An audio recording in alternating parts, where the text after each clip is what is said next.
those who are here for the first time, welcome to our place. We are very delighted that you came despite the good weather outside and maybe preferring sitting at a Heurig and drinking, but I can recommend to do it afterwards.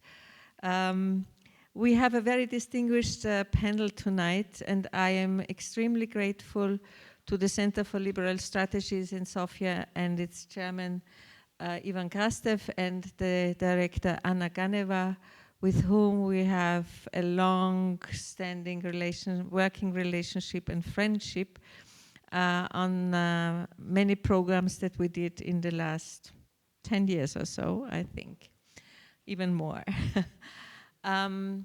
Of course, I'm also grateful to the King's College in London, which is financially supporting the project that my dear friend Nikolay Petrov is running with his colleagues from Russia, questioning and making analysis on what happened and what happens in Russia and what are the consequences of the terrible things that we all are witnessing in the last months. Anna Ganeva will moderate the debate on the panel. She will introduce our speakers who have been working here for the last 2 days relentlessly, admirably, and we are very, very grateful that we were able to host you and maybe contribute a little bit, a small puzzle for a possible window on a possible Russia. Thank you very much again, and I give the floor to Anna. Thank you. Thank you.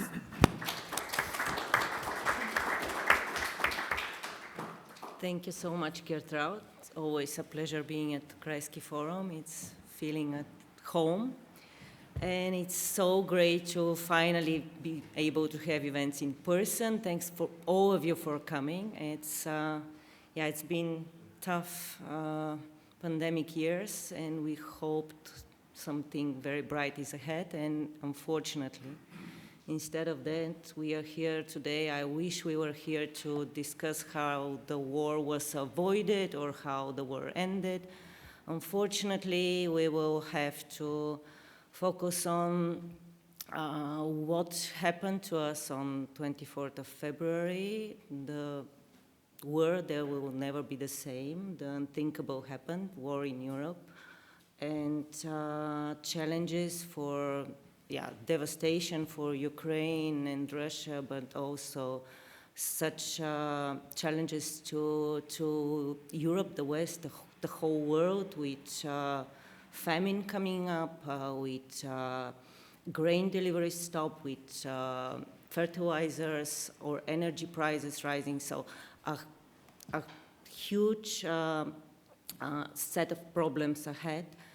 To which we won't be able to answer this evening, despite this outstanding panel we have.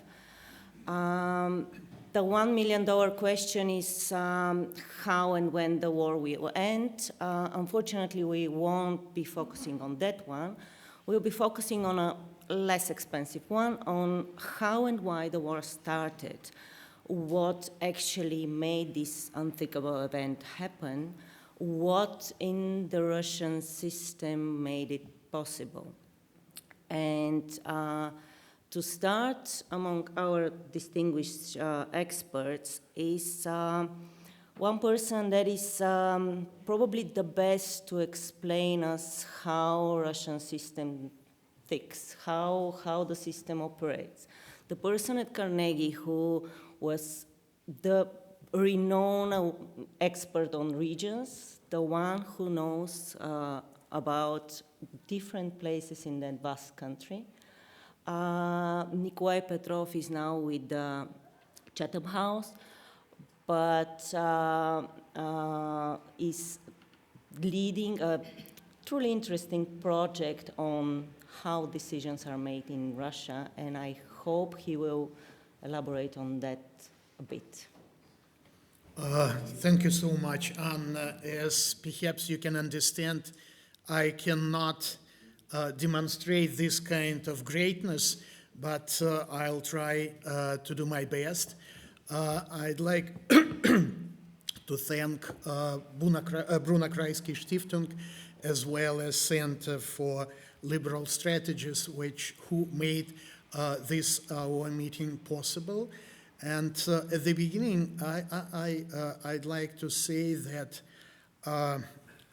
I've spent first 16 years of my life in Ukraine. I'm Russian citizen, and I do feel very deeply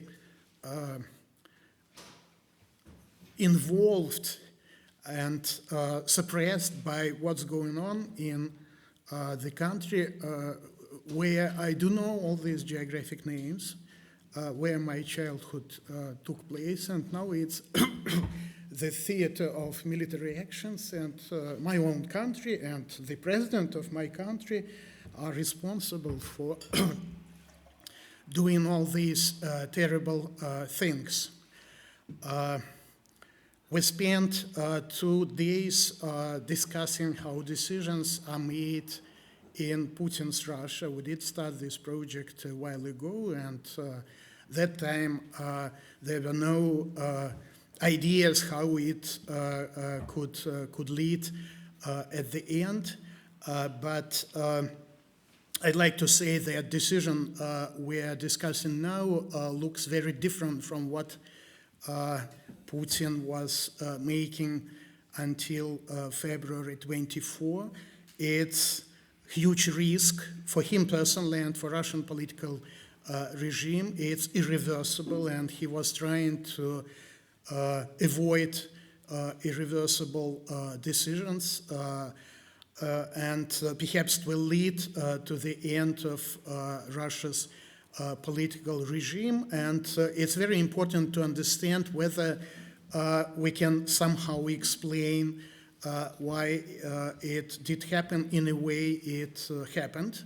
The easy way is to say that Putin got crazy after staying for 2 years, being absolutely isolated, or something happened with the whole system. But I am trying, and my colleagues are trying, to look for rational explanations, because otherwise it doesn't make any sense just to blame Putin, who made this horrible decision, and that's all.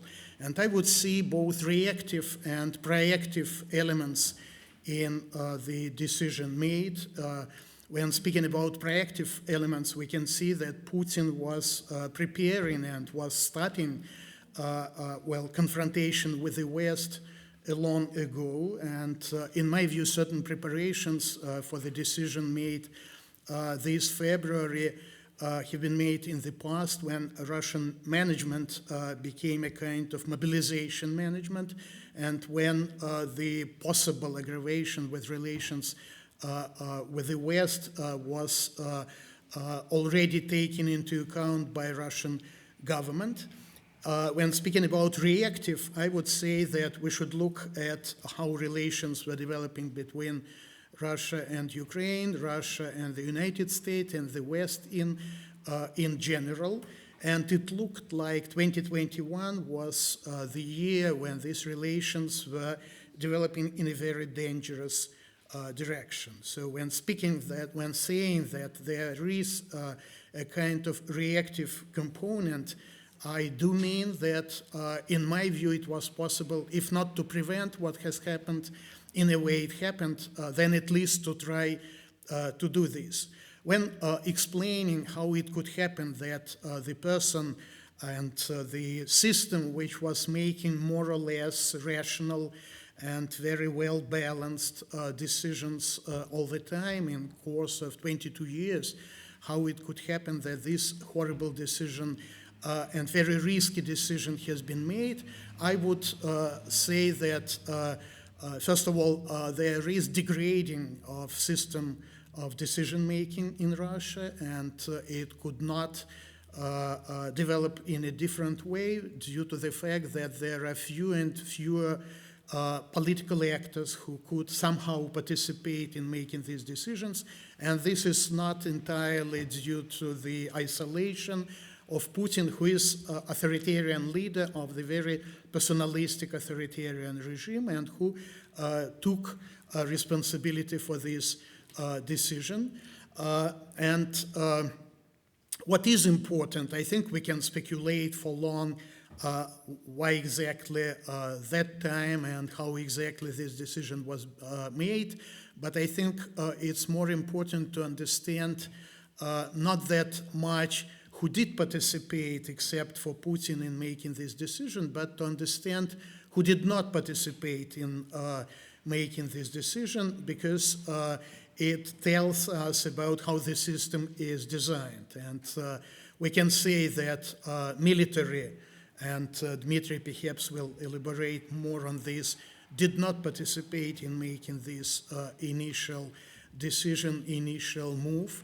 The parliament, the State Duma, which did vote in favor of recognition of People's Republics of Donetsk and Luhansk, did not participate anyway in making this decision. The government was not even informed till the very last moment, and that's why we see that the economic bloc section of the government was entirely unprepared for sanctions which did follow, and experts' participation, expertise in general was absent. So in my view, it's easier to say why,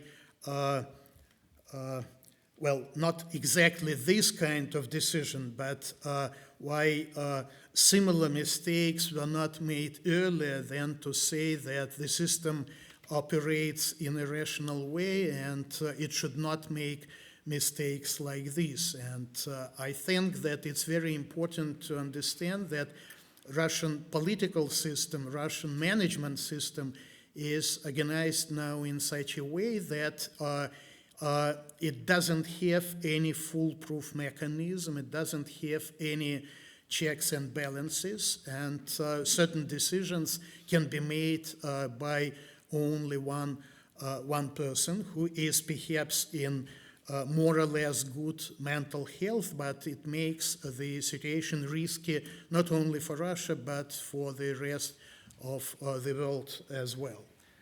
Thank you. Well, that was very strict on time, as I'm sorry with being a bit nasty with my panel on how short they should keep it in order for all of you to have the opportunity to ask questions later on.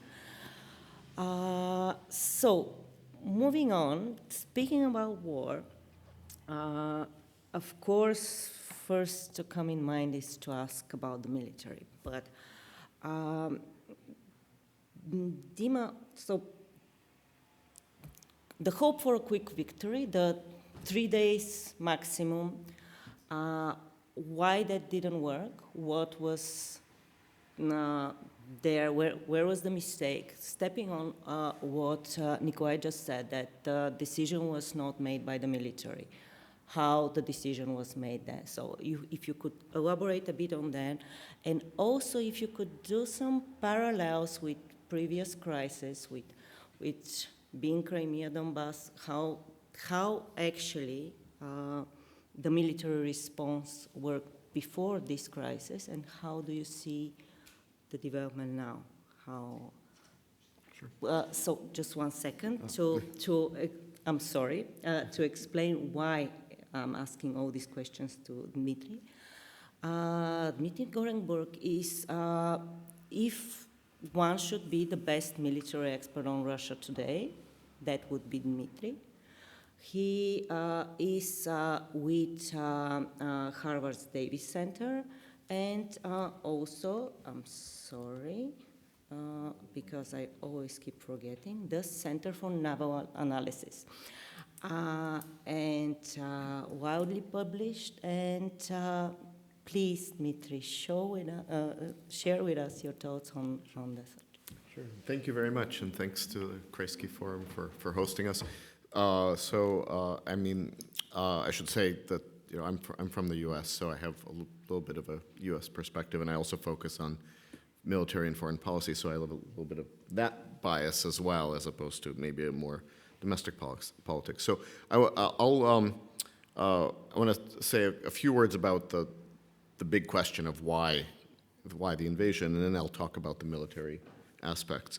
So I think there are two big reasons for why Putin undertook the invasion, and the more important one is desire to control Ukraine.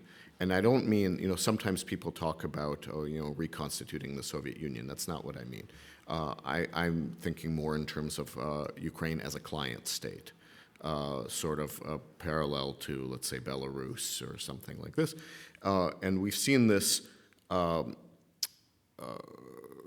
ongoing from as early as 2014 and or 2013 even, when Yanukovych was making the decision of whether to align with the EU or with Russia. There was a lot of pressure and certain carrots as well to push Ukraine in a Russian direction, and what happened in 2014 was in many ways a response to Ukrainians choosing something different.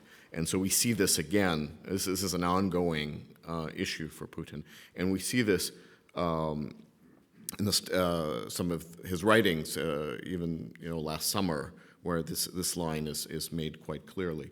So that's the primary, as part of this larger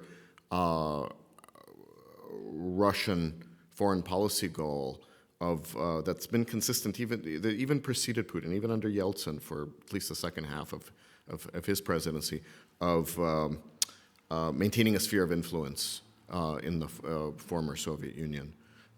So that's one. And the second, also there, I think less important, but there is countering NATO, right? And we see again, and we were talking about this with Ivan a little bit earlier, that Putin says what he means. It's very literal, as Ivan was saying, and he's been saying this for quite a long time. That going back to the Munich speech in 2007, that NATO is encroaching on Russia, is surrounding Russia with new member states, but also with military infrastructure. And so Western military assistance and interactions with Ukraine were also seen as part of the reasoning. But the reason why I think the sphere of influence is more important than the countering Ukraine is that one, the 2014, which I already mentioned, and the statements in the summer, but also we see the different reaction when Finland and Sweden announced that they would join NATO. The reaction from Putin was fairly muted, because while he's certainly not happy that NATO gets more members, and particularly one on its borders, it's not part of the Russian sphere of influence as Russian leadership conceives it.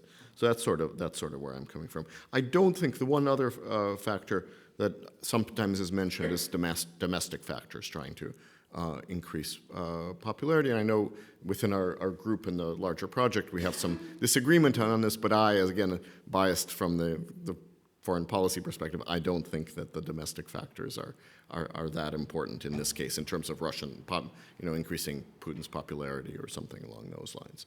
So that's the sort of the foreign policy side. Let me talk a little bit about the military side, because clearly it was obviously a very risky decision, but I think the Russian leadership thought it would be much easier than it was, and so things went wrong. And why did they go wrong?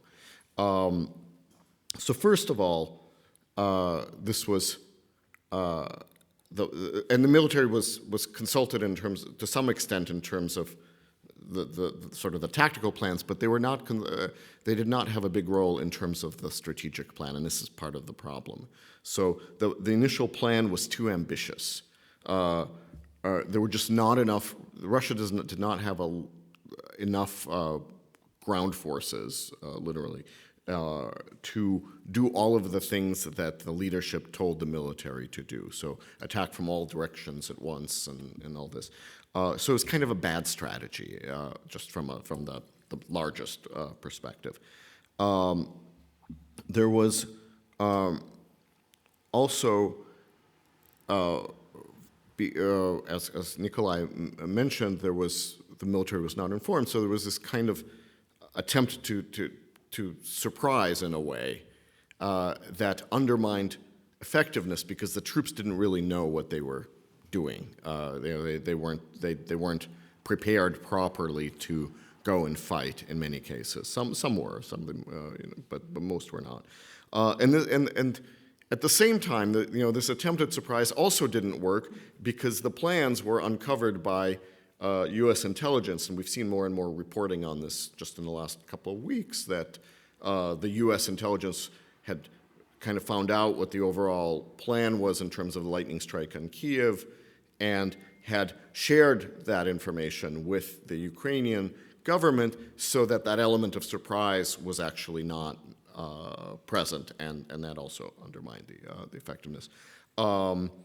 There was another element that I think is very important is that the Russian leadership had very bad information about Ukrainian internal dynamics. So they expected much more popular support in certain parts of the country, at least, in the south and the east. And they expected more of the local leaders to betray Ukraine, basically, to either take payments or just switch sides or whatever.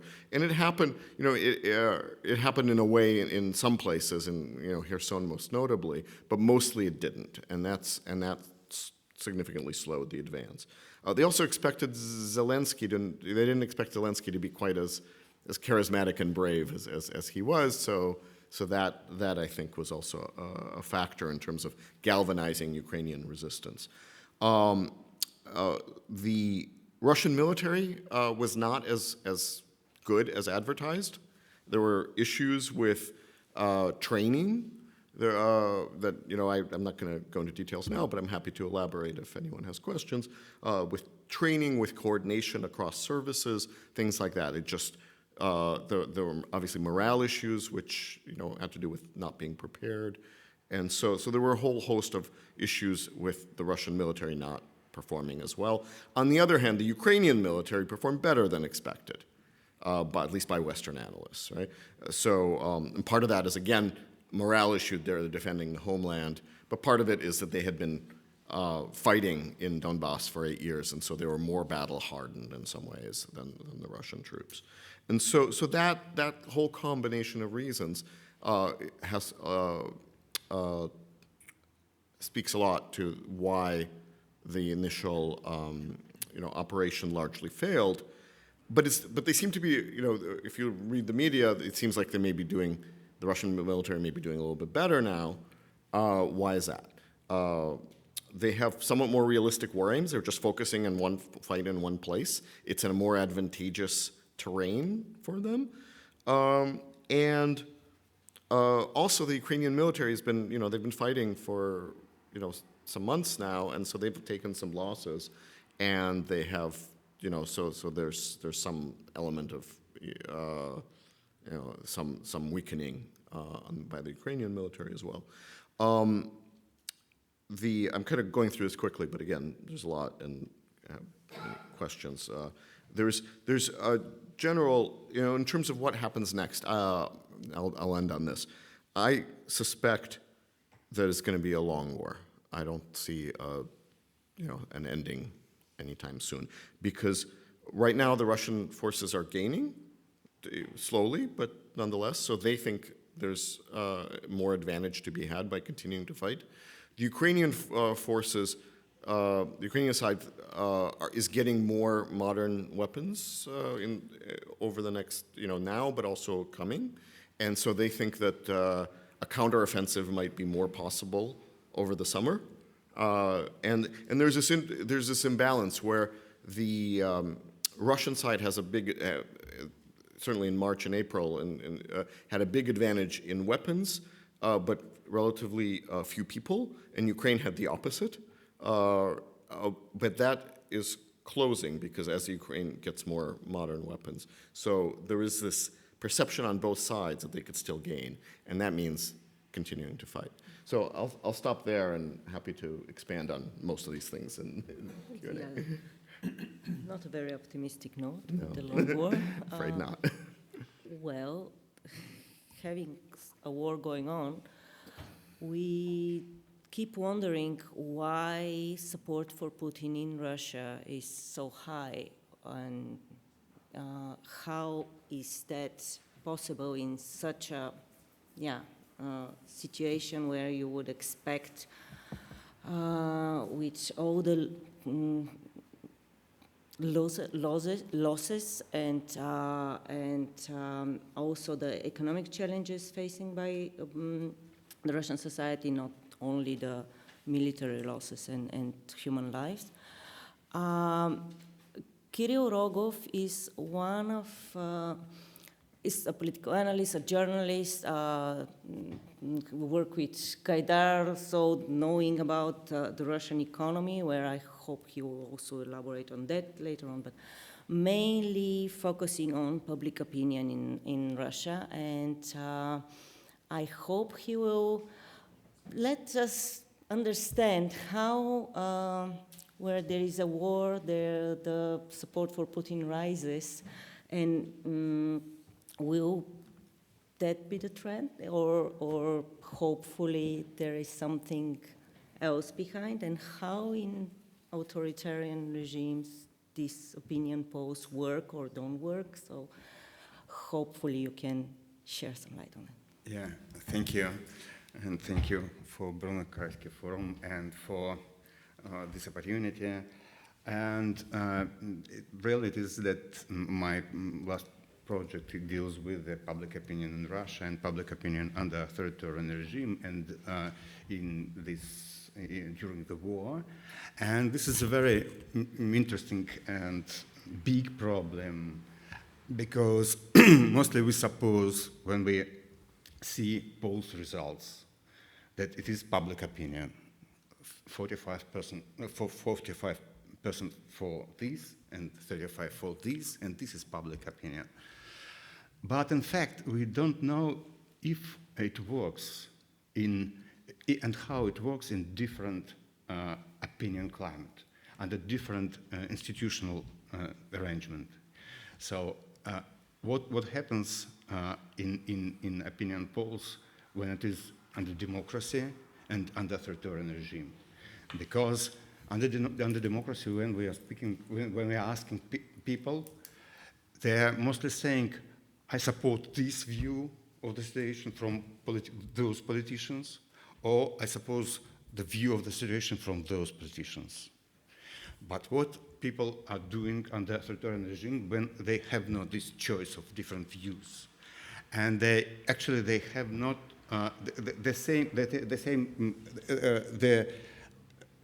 something which institutionally is the basis of public opinion, of this choosing.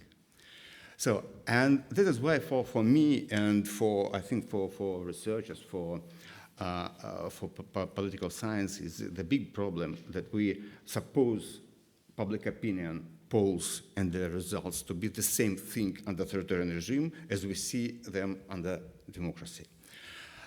It's a very complicated to understand what is happening now in public opinion in Russia, because it is so that the war, actually there are three battlefields of every war. One is the battlefields with weapons, the next is the economy, and the third is public opinion. And so the public opinion is the battlefield of the war.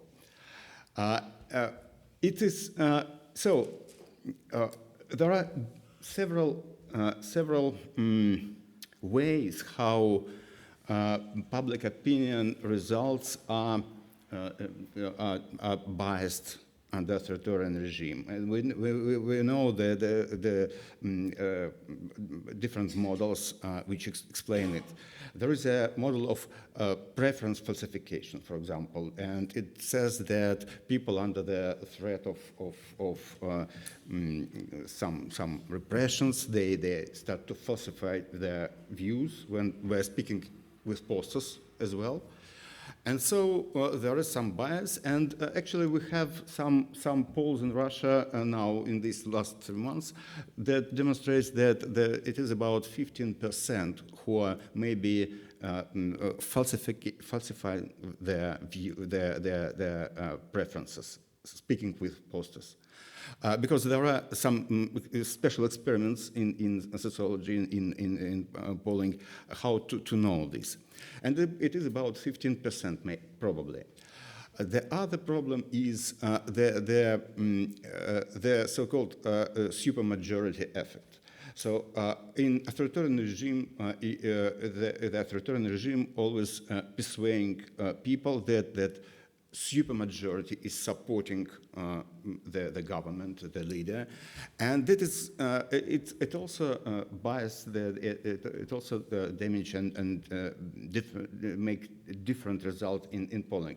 So when you're asking, for example, do you support Biden or not? This is the question about Biden, and in Russia the question sounds in a different way, because it sounds like, do you support, or do you approve Putin, as we know the most of the people in Russia do, or you are some of those strange guys who are not, and so on. And the pressure is much bigger for you to answer. So you need a high,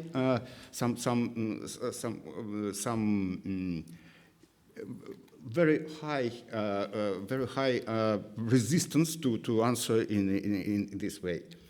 And the third most important mechanism of this authoritarian biasing is the problem of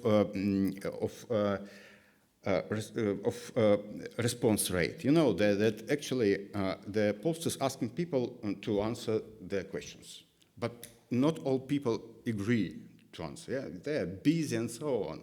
So their response rate, this is the share of people who agree to speak with poster.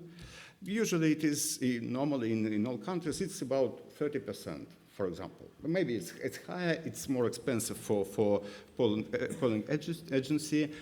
Sometimes it's lower, but just imagine it is 30%. And when we are dealing with the democracy, so people they're tired, they're busy, and so on. They refuse to answer, and it is politically neutral that they refuse to speak with posters. But what happens in autocracy? We don't know exactly. Just imagine a very simple model. We have 100 people, yes, and we ask them to answer our questions. 30 people agreed, so it's response rate of 30%. Okay. 18 of them said they approve Putin, and 12 say they do not approve him. So the pollsters report you that 60% of Russians support Putin, and 40% do not support. And imagine that the opinion climate is changing. For example, you know, in Russia, the level of repressiveness is higher now, and the threat is bigger for people. And now we have, but at the same time, the TV demonstrates our troops, which is fighting in Ukraine, and you should support them.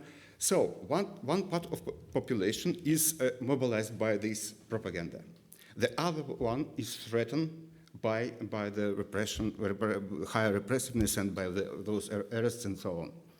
So, in our 100 people sitting here, and now 30 people agreed to participate in our, to answer our question.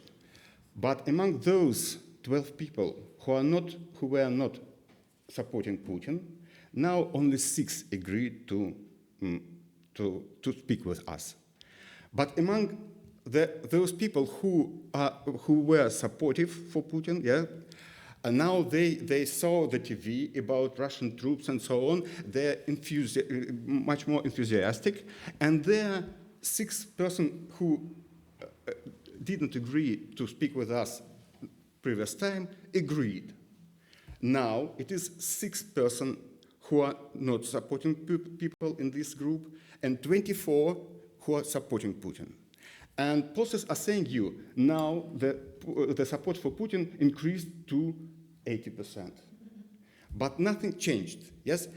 What is changing is the price of disagreement, the cost of the disagreement.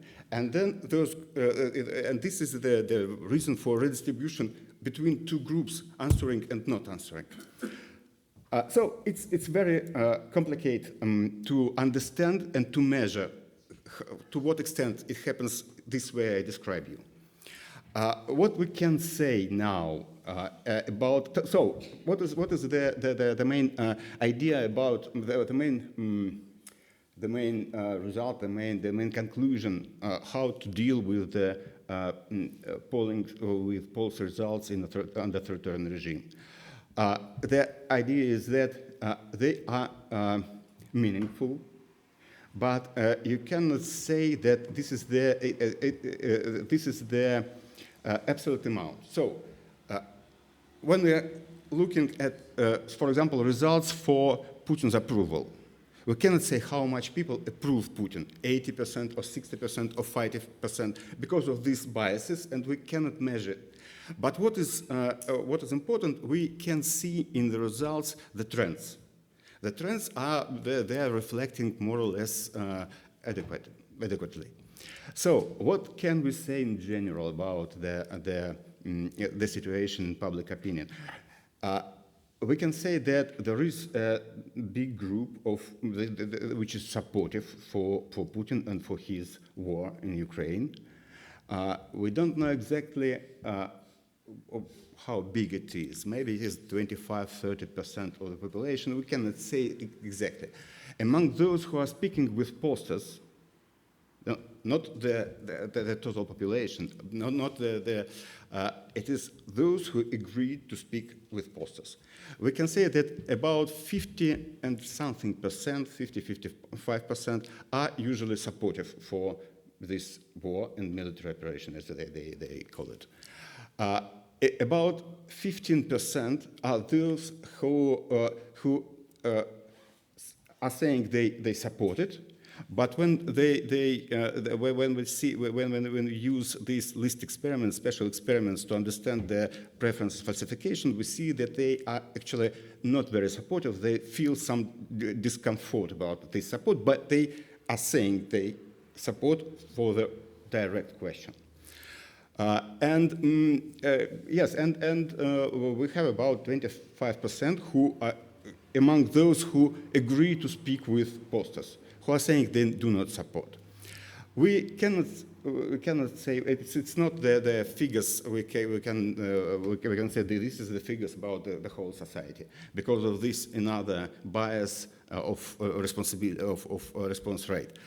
But what is important that even we cannot say that the absolute majority. We cannot say that absolute majority of Russians are supportive for war and military operation. The majority of Russians are not those militaristic, awful people. But at the same time, we have to say that they are not not support. They have no way, and they are not resistible to it. They are not resistible to this operation. It's a sort of compliance and impossibility to change the way, and that is why they have to adopt himself for this situation, and that is why they are not interested, and even they try to avoid information, the real information about operation, about deaths and damages and so on, because if they accept this information, it means for their life a very complicated things that the level of repressiveness is higher, so it was a real damage for your personal life, for your relatives, for your incomes and so on. So this is like it looks now for me and with all we knew about this. And this is very dramatic, and this is a real drama of authoritarian regime, because you see, it seems for us that authoritarian regime, it is like some bad guys coming into the room, and he is threatening everybody, but when and that's all, yeah. But in fact, people are adapting themselves to the way of thinking and viewing reality, and so this erosion comes further, and it is a real erosion for the society, and this is the drama of the society in any case. But at the same time, we can say that this preference for falsification and these biases in opinion polls, they are part of the mechanism, very important mechanism, because politologists knew that there is a very well-known effect of unexpectedness of revolutions. And what is lying in the basis of this this phenomena, is mostly preference for falsification. Because you never, and the authoritarian leader as well, never knows what is really happening and what triggers the change. When those people who falsified, who are not participating, start to participate and start to behave in a different way, and everything changes. But we don't know when it happens, and either it happens or not. We can suppose that some informational gaps, some informational changes, or some changes in economy can provoke this change in the social situation, in the attitudes, in the view of the situation by people. But we don't know when and why and if it happens. Thank you. Okay, thank you, Kirill. That was a bit more optimistic, in a way. It's always a challenge to present your boss. So, Ivan Krastev is our chairman and permanent fellow here with the Institute for Human Sciences. Ivan, I would like to ask you to probably give us a bit of the European perspective to what is going on and the consequences for the Union, of course, the sanctions, and was that a consolidating and building closer together the members' effort, or it will start tearing apart countries that are struggling with less democratic regimes, and also another wave of refugees that will challenge during inflation and economic crisis, the tolerance of European societies. So is it the end of Age of Imitation, and what next? Thank you very much. And first, I'll try to reflect on what I have heard, because one of the interesting stories, of course, the good book of how the decision was taken is going to be written in 10, 20, 30 years. Because some of the best books about certain decisions that we have been interesting, you know that many of decisions were not taken. Things happened. It is enough to read Clarke's famous The Sleepwalkers to try to see that in a certain way it's much more kind of a complex process of decision-making than simply because people believe that something is going to happen and the other side is going to do this and that, and basically then end up. From this point of view, I very much agree with, I still insist that Russian president should be taken very literal. So he believes that it was a special operation. It turned to be a war. he believes certain things. So from this point of view. Secondly, there is a classical book on decision making, The Essence of a Decision, which is a book by Graham Allison, and it was from the 1970s, and this is the book about the Cuban Missile Crisis. And he went through all the archives and so on.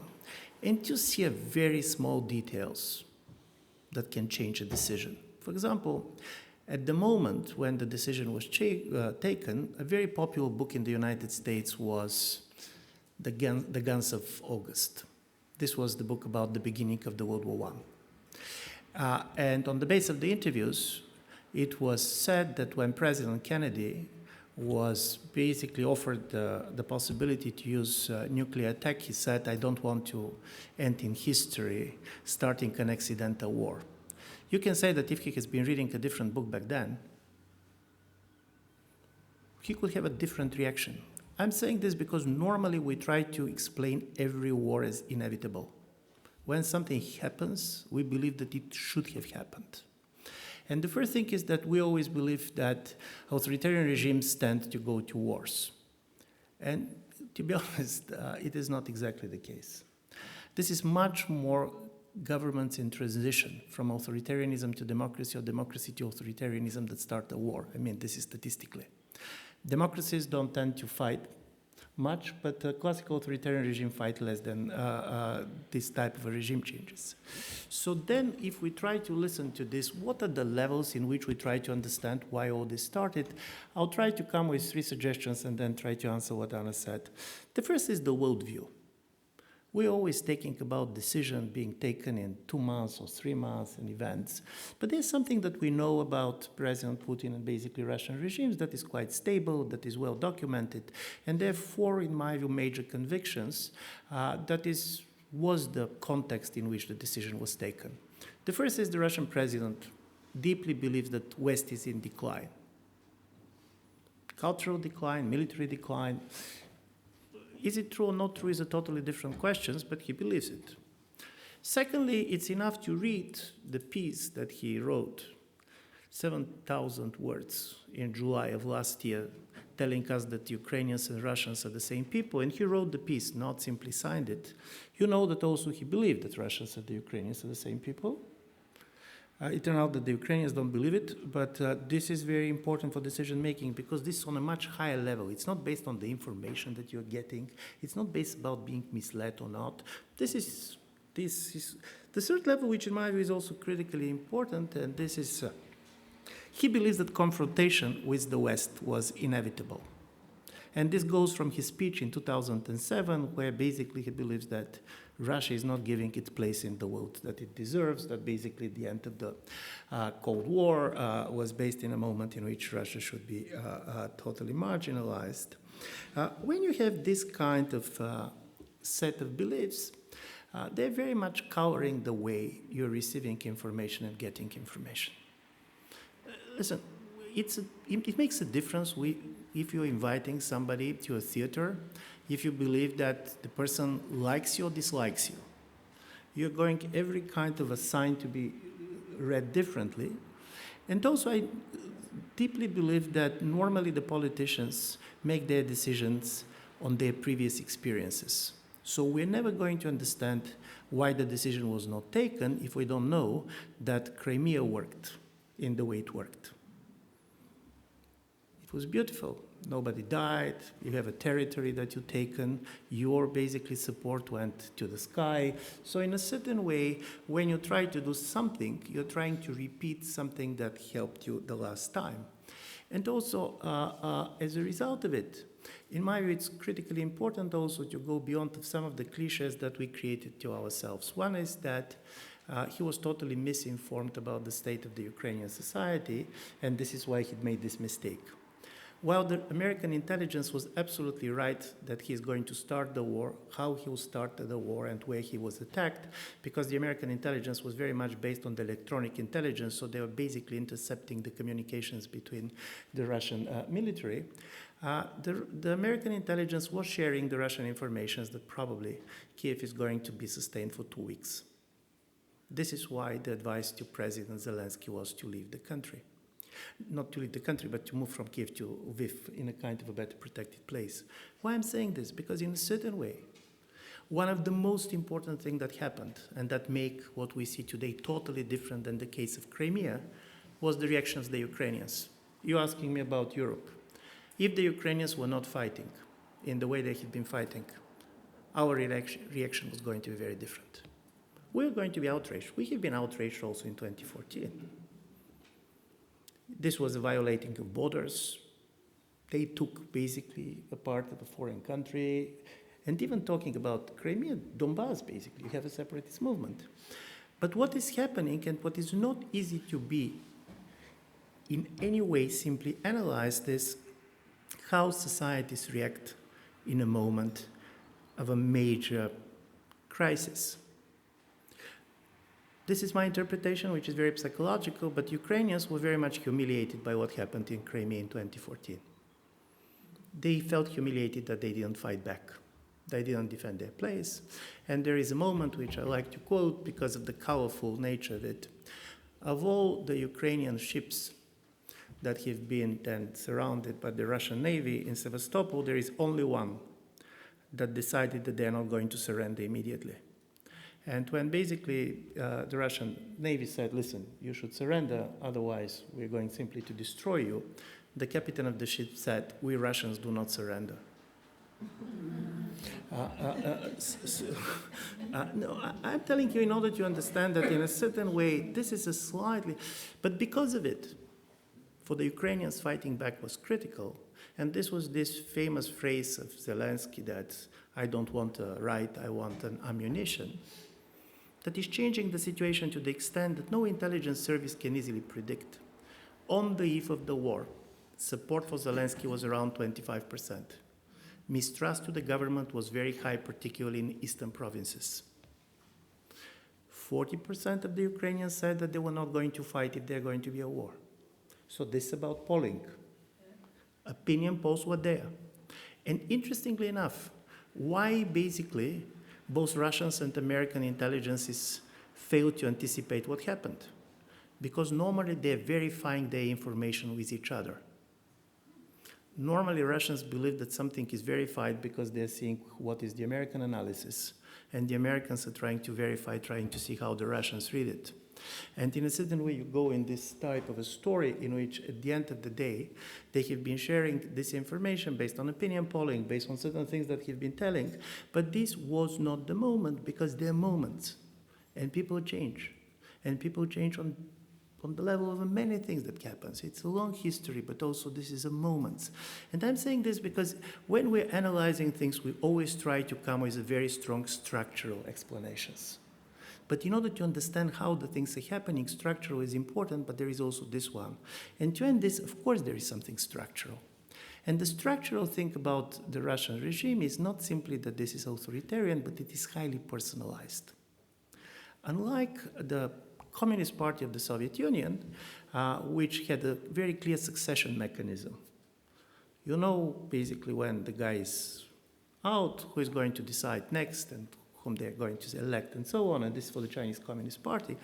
The problem of Russia is that it's not a democracy, but it's not a monarchy too.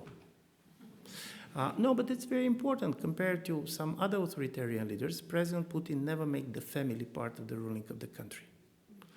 If you go to Turkey, you're going to listen quite a lot about the sons-in-laws. If you go to other places, you're going to listen about daughters, about sons. There is no family. And this is quite important because when you don't have family and you don't have a succession mechanism, one of the structural problems that you face is the time horizon. You want to fix all the problems in your lifetime. You believe that the world is in such a big deal, and of course Russian borders are not protected, and the West is trying to move you, so you basically try to do it now, because if you're not going to do it now, tomorrow is going to be even more difficult. Because the Ukrainian language is going to proliferate much more than it is now. The Ukrainian army is going to be better armed than now. And this type of a logic, I'm saying this because this is not the lack of rationality, but this is the problem that this irrationality very much as a result of the regime that does not believe in its own future. Paradoxically, President Putin does not trust his successors. Nevertheless, that he can appoint them. And he can appoint them. And listen, I'm going to give you one reason why he does not trust them. Go back to the Soviet-Russian history of the last 100 years. After all this type of a strong leader comes somebody who is going the next day to attack his legacy. You have Stalin, the hero of the World War II, the guy who basically killed 20 million people, and then comes somebody, a guy who just 3 years later said that he's total murder. So discontinuity is what Russian leaders know about 20th century. You have basically the period of Brezhnev, and then comes Gorbachev. And then you have Yeltsin, and then comes Putin himself. So from this point of view, this fear of discontinuity, particularly don't forget, Mr. Putin has even seen personally his successor when he appointed Mr. Medvedev there. And I do believe this is part of the stories that explain timing, that explain basically expectations, how easily it's going to be. On the basis of what I have read and talked to his people, they have also a totally different, they had the right idea that the Americans want to focus on China and that they want, as President Biden said, to park Russia. But they believe that because of it, Americans can live with Russia doing what is living, which was totally misreading. And here comes the problem of Europe. And we Europeans were very much surprised by our own reaction. In a certain way, my first argument is that European unity was much more the product of public opinion than anything else. Simply, people get outraged in different places. Secondly, this put, and this was also very important psychologically, Zelensky's talk to the European Council on their first night. A person who is telling them, somebody who is a colleague of them, probably we're seeing each other for the last time. Listen, for people who do not have any war experience, all our leaders are young people who have pretty good lives for a long time. The war is not part of their personal experience. Emergency is not part of their personal experience. Probably the COVID is the biggest things that they have seen. And then you're seeing a guy who said they're going to kill me, and it was very emotional. I have talked to several heads of governments which said how strong personal impression this had on them. And then in a period of 48 hours, European and American leaders took decisions that have not been even discussed before. One of the major problems for the Russian regime was the decision of the Western governments to put the sanctions on the currency reserves of the central bank. This is big. In financial terms, this is the nuclear option. And Russians, people are saying, why the Russians are so naive, how it is possible to prepare for the war with the West and to keep 55% of their currency reserves in dollars or in euros or in the Western banks. Okay, they were naive, but also they were well-informed. We never discussed it. This was never part of the discussion. Before the war started, there was other things being discussed. This one was not discussed. But then the events are creating a logic of its own. And then when you start this, and so from this point of view, talking about European publics, one of the things that happened is it was the reaction of the publics that basically embraced the people in power. For the first time, they have the feeling that they're on the same page. They start to do things that they didn't expect to do themselves. Because most of our leaders get the feeling during the previous crisis that the level of mistrust of their own population is very high. What is going to change is, for several reasons, some of them very simple. I have a data which is going to be published in 10 days, and I'm just going to give you three short summary of the data. The first and very important question is, we have been asking, do you believe that your government is paying too much attention to the war, not enough, or too much? And now you start to have a majority of people who said too much. So people get tired. So when President Zelensky said we should not allow the people to get tired of the war, it's very difficult to be done. We're getting tired of everything. The moment war started, COVID died. The cover pages were totally changed. Probably the same people died by COVID week after the war started, but nobody was commenting on it. The second thing that is changing is that you see in Europe a major division between two types of countries. Out of the 10 countries that we have been basically surveying, Poland is a country that have the feeling that they're in a war. All others has the feeling that they're in a business of preventing a war. This is not the same position. At the same time, the poll shows that the relations between Europe and Russia has changed dramatically, and this is going to be for a long time, at least for a medium term. For the first time, it's not about Putin, and it's not the expectations about the regime change. Suddenly, Europeans start to imagine kind of Europe without Russia. I was using this kind of a metaphor, but suddenly Russia starts to be seen as a kind of analog to the Chernobyl reactor. It's something dangerous. We don't know what to do about it. We should try to isolate. We should try to shield. It's not that everybody believes that Russians support. Listen, we know that when people in the West start to moralizing how it is possible the Russians not to go to protest against the war, I simply want to see if they're going to put 15 years of prison for somebody who wants to protest, how many of us will go? We have this kind of easy moralizing, which I found it's normal, it's human.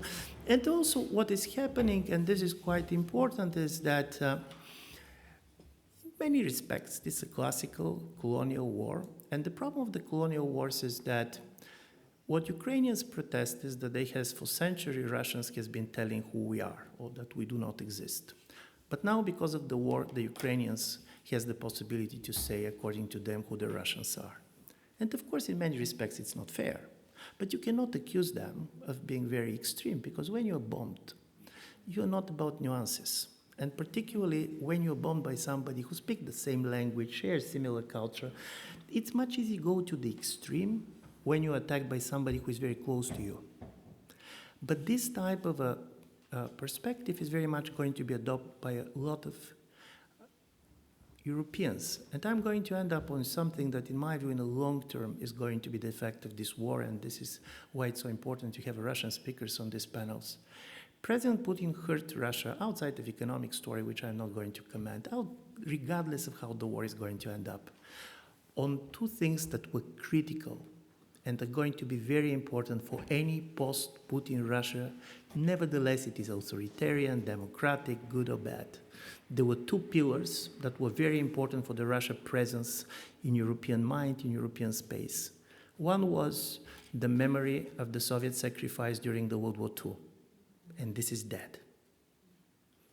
Because of the denazification story, because of all this story, he destroyed with the language something that the Soviet people really has earned with their blood. When you're trying to destroy, and listen, this is very important because this was intellectual infrastructure in which the post-World War II was built. Because both Soviets and the West have been fighting together, they have been winning together. In the moment when, even during the Cold War, there was a lot of kind of tensions, there was something common that you stay with us. And there is no Russian leader after Putin that can make the World War II central for the new Russian identity. And to be honest, I find it tragic. There was 27 million people who died for this. The second is the Russian language. You know, there was a lot of Russian language speakers in Ukraine. And now many of these people who don't speak a great Ukrainian, they stop speaking Russian because they see this as a political statement.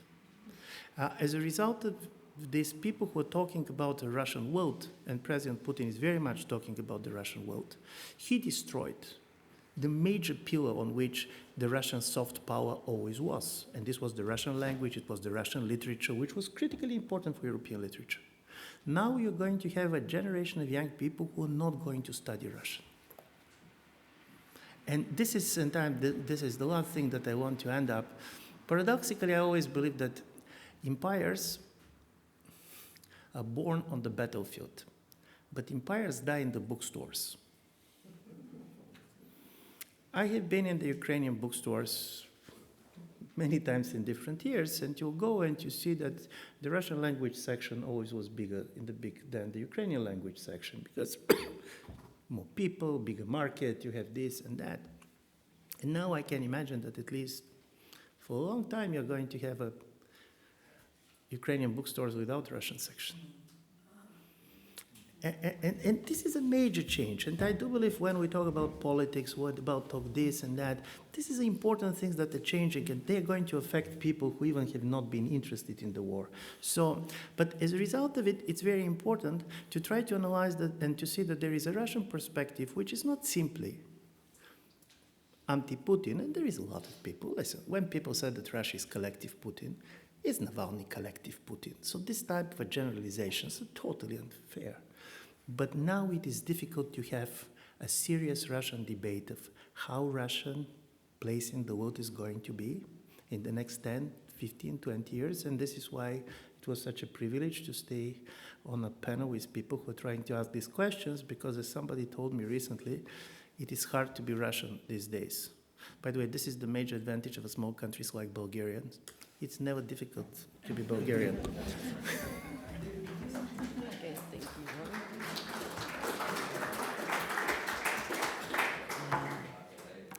So before opening for the audience to ask questions, would our expert want to react? Of course. React to what Ivan told, yes? In some way. 3 minutes? 3 minutes, yes. Maybe 4, yeah? 5, okay. Okay, thank you very much. So it was a few days ago. It was some conference here organized by Erste Bank, and there was a panel about the future of Russia. And it sounds now like life after death, yes, this future of Russia. But I thought, what can I say today about this? And what I saw some historical perspective about this future. And it is not about Russia. It's about the common history. So you know that we have the classical Cold War was the result of the competition between socialism and capitalism. And it looks like we have entered a new era of new competition between liberal and illiberal capitalisms. And it will be the main story of the mankind for the next decade. And in the course of this competition, it will be very important for its development. We know the poles of this competition. It's US and EU on the one side, one pole, yes, and China on the other. And it will be very important where the other countries will be in this competition. And some of the countries are most important. I think, for example, India, yes, because of its population and economic potential. And Russia also is important. And it is important where it will be. So, of course, when we see Russia from here, from Vienna, from London, we see it is definitely not Europe. But if you look at Russia from the other side, from China, it is much more Europe than anything else. You know, I remember the one conversation of one journalist with mayor of Vladivostok, and this very famous Russian journalist, she told him, oh, you know, you in Vladivostok, it's far, far east. Of course you are in Asia.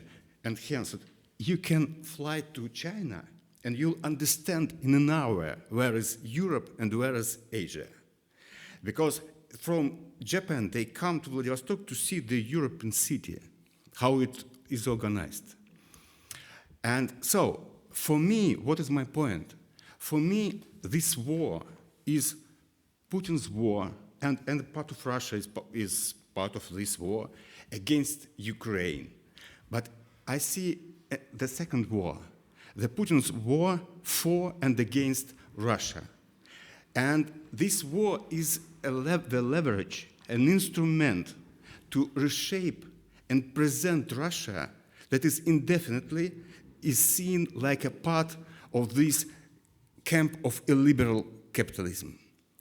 And it should be presented to the world this way, like it's offensive fortress of this illiberal capitalism.